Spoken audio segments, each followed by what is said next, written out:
about 5:45 in the morning, and they've already taken in their first person. We've seen countless people driving through this area thinking that they can make it through these waters. The team I was with earlier today has already arrested 3 people in their stops, and now I'm with the sheriff. Literally hand scrubbing the pieces of wood that hold up houses. Now, the biggest news of the day right now that just broke a few minutes ago is that a mistrial has been declared in this case. Some Chanticleer fans are already here in their seats, posted up and ready for the first pitch. This is Brian Quigley. He's going to answer a few questions here for me. Water is still very deep here. I just walked out a little bit, and this is how much ended up in my boot. Hop on the bus, give you a look at what we're seeing. Everyone packed in. We got AC on, so they have a nice cool ride down to the venue. Black River here behind me. It's crested these banks at more than 22 feet, a record for these waters. You can see this one home here already inundated by the floods. And if we can take a look at one of the main roads out of town, the Black River has claimed it as its own. Kevin Holbrook says he's seen it time and time again, whether locally or nationally. Children and pets getting left in cars. Well, actually, normally by this time of night, the lights are out here, but because of the storm, many are still cleaning up. You can see crews are out here sweeping up debris. There's also a large pile of limbs, and this is all the stuff we were seeing earlier today, now just kind of grouped together in this huge pile. They're also working on patching up the holes left behind by this quick-hitting storm, a storm that has cost these businesses thousands of dollars in repairs and forcing some people to look for another place to sleep tonight. Sharon Talbot's shoes squeak through the water that now covers the floor of her store. How much inventory do you think that you're losing in this storm? Gosh, I have no idea. I really don't even know where to begin. She says she's in a state of shock following the storm that blew through her front windows. Well, I was just panicked. I'm like, well, he said, we think a tornado just came through the store. I'm like, whoa, whoa, whoa. She's now boarding up and closing down Once Upon a Child until they can get things cleaned up. I just can't believe it, that it just did this much damage in just like a second. Things came off the roof. You can see the dumpsters are upside down, and I'm just really thankful no one got hurt. Scary moments that had many ducking for cover. Everything went black, all the power went out, and you heard like the ceiling tiles go up and back down, and like some of them broke, and then the strollers came through the window. The National Weather Service working quickly to survey what's left behind. We only have a couple of hours before it gets dark, and before everybody cleans everything up. We ran into these surveyors a few streets away as well, documenting fallen trees. Just writing down size of the tree, the type of tree. You'll see we have a window. We'll put that will be in there. One large tree taking out 4 apartments in Colonial Park. I heard the rain, it got really loud, and I looked out the window and I heard this really loud snapping, popping sound. Guess it was the roots snapping. Luckily, no one was inside at the time. My bed is actually where the tree is right now. So that is ruined, and my favorite pillow is ruined. There's no ceiling, so. Her things damaged by Mother Nature's power in this quick-hitting storm. No, not even 20 men could pick that up. And it just come by here and just whiffed it away, just like just blowing leaves. As we were driving around, it was just one scene after the other. Here at Once Upon a Child, they finally have this window boarded up, and if we look inside, you could see those tiles that they were talking about that were just lifted up by the force of this storm and brought back down, many of them broken. So it's going to be a pretty long cleanup process. They've even brought in the professional crews here, sweeping up the area, and again, these huge piles of debris are what's left behind tonight. The rain and the wind really working together to create all of this damage. Live in Wilmington tonight, Kaitlin Stansell, WECT News.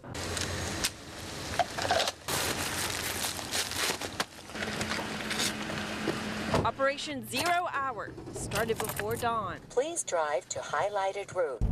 As we approach the house, we're going to go past it, maybe a couple car lengths so the other cars can get stationed up. It's always better if we can find them and approach them and have the element of surprise on our side. Come to the door. Local, state, and federal authorities what's he wanted for? went after the worst of the worst. Felony probation, OFA for assault. Is he a sex offender too? Yep, he's a sex offender too. He's got like 4 or 5 warrants also. It's about 5:45 in the morning, and they've already taken in their first person. We're waiting on the transport van to come get him now. Sheriff's office, come to the door. This team, along with at least a dozen others, are in search of violent crime offenders across Robeson County. He says he's got 3 or 4 different addresses for them. But in their search for alleged murderers, rapists, and robbers, sometimes they come across criminals who were not necessarily on their radar. I ain't had no gun, period. But U.S. Marshals say this 16-year-old did have a bag of drugs and money, something authorities are trying to get off the streets of Robeson County. You can take drugs.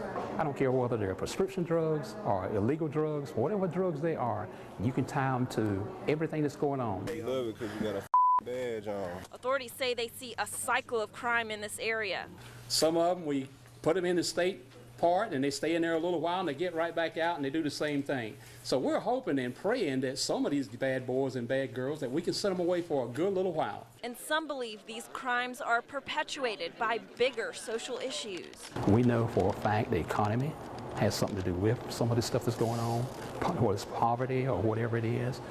Jobs are not readily available. The team I was with earlier today has already arrested 3 people in their stops, and now I'm with the sheriff. He's brought me to a single-wide mobile home. We are off Moores Lane and Bowden Road, and what's going on right now is the North Carolina Highway Patrol, their tactical team, is staking out a man that is inside. He won't come out. They've knocked on the door a dozen or so times. They say that a rifle may be involved in this as well.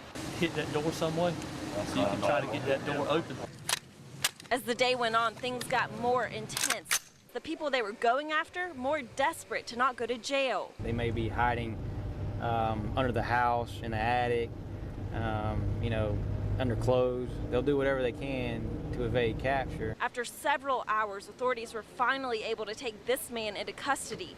He had to be transported by ambulance because of a prior shooting injury that left him with a broken leg. One thing that we wanted to do here is send a message to the community and to the violent offenders who terrorize these communities that, we are going to work together and we're going to do everything within our power to make sure these individuals are apprehended. And not only just apprehended, but then prosecuted. By working with the U.S. Attorney's Office in this operation, authorities are able to pursue longer sentences and keep suspects accused of violent offenses off the streets and behind bars if they're convicted of their alleged crimes. I think the best part of my job is, when we get a case and you've got a victim in that case, I think it's very rewarding when we can apprehend that individual and put that individual behind bars, and so that family can get justice for what has happened. Meanwhile, lives changed forever. Floodwaters have taken their toll already on towns and cities across our state, and tonight thousands more in Williamsburg County are feeling helpless as they are forced from their homes by high rising water from the Black River. WMBF News reporter Kaitlin Stansell reports from one of the hardest hit areas tonight. Kaitlin. Michael, normally at this time of night, families would be inside these homes, possibly already in bed. But tonight, many of them have been forced from their homes as water from the Black River surrounds them. And authorities tonight are warning more in the southern parts of Williamsburg County to get out now while they still have time. Far above the floodwaters, crews take in the damage. This is something that this community has never experienced. The Black River swallowing homes and major roads. It came up so fast, so much water. You just didn't have time to get out. Hey, I'm gonna try to take this. For Bill and Mary McClary, their home is now underwater. Able to salvage only the few possessions they could gather into boats and vehicles. This is devastating. You've worked hard all your life. Worked hard for it and it's gone. And this is your home that you love and enjoy. It's your castle, and all of a sudden it's gone just within a matter of 24 hours, like boom. There's a little paradise out on the river. A paradise lost to the water. It gives a new meaning to this being a historical flood. This storm far surpassed anything that we would have ever imagined nor even planned for. Authorities say they're anticipating millions of dollars in damage to buildings and roads and bridges across Williamsburg County. But until the flooding subsides, the full toll on these towns is just a painful guess. You have to be patient. This is going to be a very slow process. We have not gotten through to the recovery phases yet. You can tell how much it's come up now. It is not going to be an easy process for Williamsburg County. We were hit, and our citizens are definitely devastated by the impact that this flood has caused. Many of them now holding on to what really matters, each other and their faith. You really learn to put your trust in a higher faith, and you count on Him. God help us. One day at a time.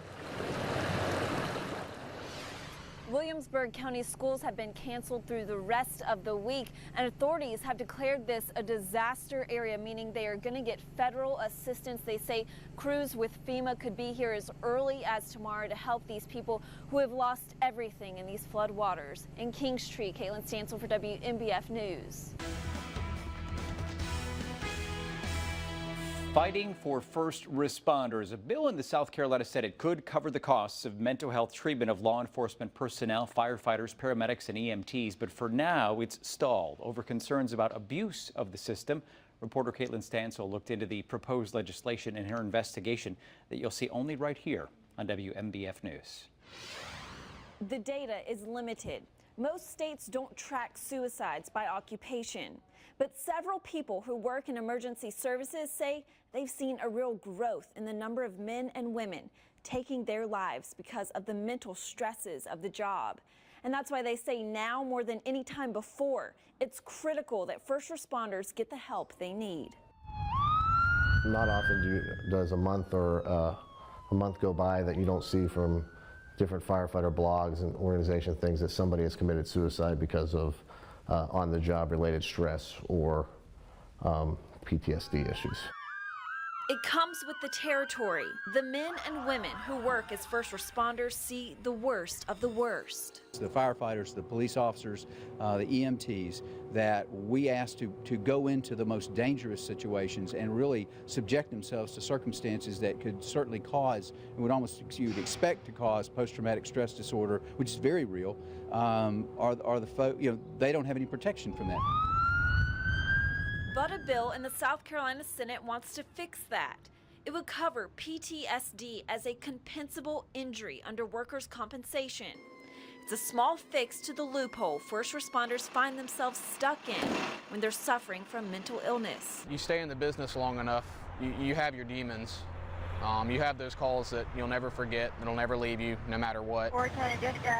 Whether it's a tragic car crash, or a fellow firefighter killed while on the job.